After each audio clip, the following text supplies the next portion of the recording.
Joe Rogan is a stand-up comic, a UFC commentator, martial arts fanatic, and the host of #1 podcast in the world, The Joe Rogan Experience, which receives over 200 million downloads each month. But did you know that he has a problem with video games? Watch this video to find out all about it.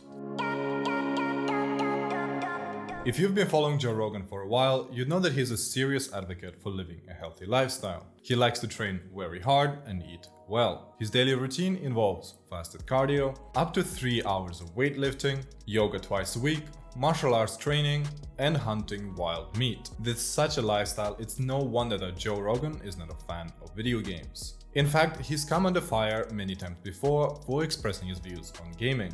In episode 1514 of the Joe Rogan Experience, he contrasted video games to Brazilian Jiu-Jitsu. His argument was that by someone spending the same efforts training Brazilian Jiu-Jitsu rather than playing video games, in 3 years of time they can become successful. But by playing video games, they would most likely get nowhere. He said, you could be doing something exciting and fun, or you could just be playing video games. 3 years later, you could be the same kid playing video games, waiting for whatever the next title is. You're gonna waste your time. Some big names in the gaming scene such as Dr. Lupo and Ninja disagreed with that view, saying that video games are great in moderation and that they have amazing communities. And Ninja actually said that most gamers are not wasting their time at all, as there are lots of career opportunities outside of being a professional gamer. He says that those who are in the gaming scene can do things such as gaming coaching, content creation, and monetizing in-game economies to make an income.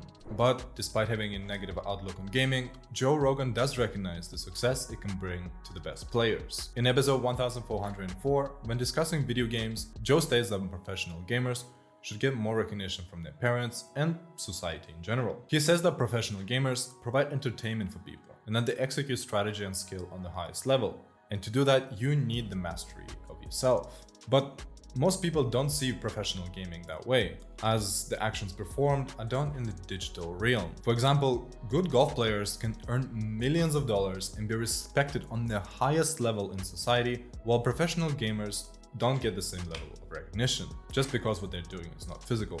You can also contrast video games to other games, such as chess and poker. Why is it that the best chess players and the best poker players are really respected in society, but if you're a professional gamer, people will tell you to get a real job? As Joe Rogan says, we are brainwashed to believe that video games are for losers. So Joe believes that professional gaming is as respectable as any other sport, but as a hobby, it's a waste of time, because it's much easier to progress in life from physical hobbies, such as martial arts, sports, etc. But now let's talk about Joe's gaming problem. In episode 1404, Joe mentions that gaming is completely fine if you're already successful and don't have to worry about work or building your career. But a little bit of research does show us that Joe Rogan's net worth is over $120 million.